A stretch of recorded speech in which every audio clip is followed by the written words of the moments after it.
Hello my quilting friends, my name is Leah Day and today we are quilting with mini paper stencils. I'm stitching out some pretty autumn themed designs on my autumn tablecloth quilt and I can't wait to show you how to use these designs, variety of ways to place them, and awesome effects that you can get when quilting on a small home sewing machine. Now when quilting on a small home sewing machine like the Singer Heavy Duty, I only have about 6 inches of harp space, so it's important to start in the middle of the quilt and work your way to one side. And that's what I already did here. I stitched from the middle to the right. I took the quilt off the machine, rotated around, and now I'm back in the middle and I'm gonna stitch to the right again. And this is gonna steadily move the quilt out of the harp space. It's going to feel easier and easier to move as we stitch each stencil. Now this is our beautiful maple leaf stencil, and the cool thing about it is the next row you can play with different placements. You could mirror the design, you can stagger it, you can mix different stencils together. You can see I can kind of get a little diamond effect if I went with a mirror image. I just absolutely love these. They're so much fun and there's so many creative ways you can play. And I've got another stencil I can't wait to show you. Spiderweb. We might put a little spiderweb here in a corner or something like that. So let's jump on the machine. I can't wait to show you how to stitch this. So I've got my next stencil here ready to go. I want to make sure that it's in the arrangement that I like, so it's facing the right direction. I'm going to lift my foot slightly, and I am using a ruler foot for this because a ruler foot is a stationary, meaning not hopping, darning foot. So I can use this for free motion quilting or ruler quilting or quilting with stencils. I slip that stencil underneath, and then I'm going to secure it with a few pieces of painter's tape. Just maybe one piece in the back and one piece in the front. This is a tight harp space. As you can see, it's hard for me to show you what I want to show you because there's a little bit of quilt here in the arm, and there's also quilt kind of puddled up here. I've suspended it from our quilt suspension system, and that helps to lift that and get the bulk up off the table. And I'm going to help my ability to grip and move the quilt by wearing gloves. This helps me grip the quilt and just stabilizes everything underneath my fingers. I don't have to grip it with like a clenched fist because the glove tips are grippy. They're going to help me move everything nice and smooth. Now, I'm going to get started stitching and I'm going to talk you through my settings. As you can see, I'm just going to run the machine and I'm going to slowly speed up, and as I'm speeding up the machine, I'm also speeding up the movement of my hands. I'm going to flow into my design and then I'm just following that line. Now you might not follow the line perfectly. I didn't follow the line exactly perfectly to start out with either. I'm starting cold here today, and that's okay. Once you rip the paper away, no one's gonna know that you meant to stitch that differently. Now this machine does not have a needle up, needle down. It's a mechanical sewing machine, which means I'm gonna have to lift my hand and rotate the hand wheel every time I want that needle down. And it is important when we stop and reposition. You can see I'm just kind of pushing and wiggling and making sure that this is nice and flat, this area where I'm stitching. I call it my hoop of my hands, how my hands create a little hoop here. I want to make sure that area is flat. And in order to move that quilt around and not have it create a big stitch, I want that needle to be in the down position. And so every time I stop and reposition like that, I'll just take my hand off the quilt and rotate that down with the hand wheel.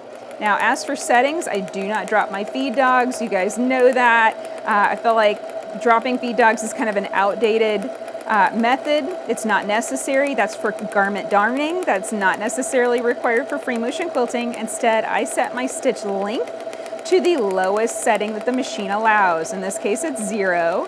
So by turning off my feed dogs, by setting the stitch length at 0, I essentially get no pulling, no movement of the feed dogs pulling against me, and the ability to stitch with really nice tension. So that is my settings, and I have a free motion glider here. It's a grippy Teflon sheet. I do tape it down just to be sure that it's not going anywhere. Now you don't have to tape down the stencils if you don't want to. You can just get them in place roughly and then start stitching, and as you can see, your stitches are going to lock them in place pretty quickly. And speaking of stitches, we want to aim to make slightly smaller stitches just so that perforates the paper so it's easy to rip away. So in order to make small stitches, we want to run the machine faster, so put your foot down, but move your hands slower. This is not a machine setting. I don't have a stitch regulator.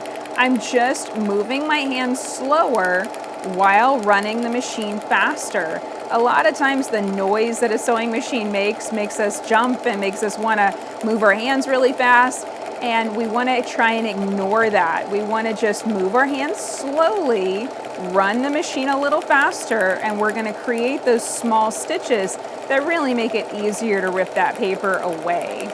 So that is the method that I'm using to stitch these beautiful maple leaves. So of all of the mini stencils that I've shared, I think I love this Spiderweb the best. It is a little tricky. You might get a little lost in the design. I did make one half, like one little slice of it, a slightly darker shade. The other side is gray, so you can print these in black and white. That's just fine. But notice that one is darker than the other. That's going to guide you to stitching that darker side first down to the inner point and then outward to right there. And that's how it works continuous line. And notice that I'm not stitching this in the same direction that I was before.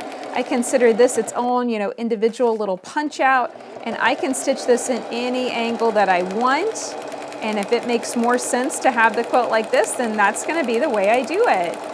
So you can just flow through. I'm going to stitch basically a half of this stencil first, stitching down to the point and then back up, and then I'll grab the next stencil to go right next to it.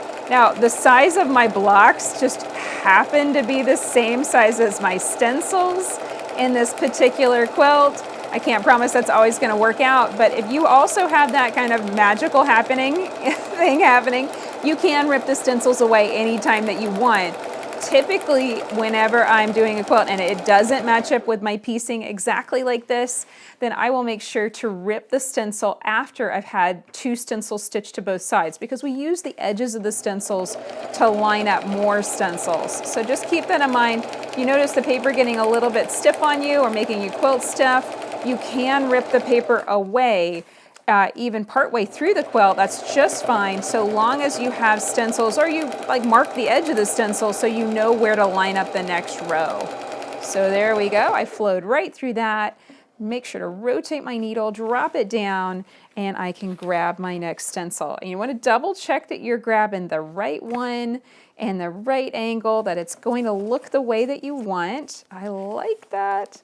It took a little while to tweak this until I got the spider web effect, I felt like just right, and I love this. So now I'm going to flow through from this upper corner and do the exact same thing. And again, put your foot down, run your machine a little fast, and push your hands nice and slow, and that's going to create those smaller stitches.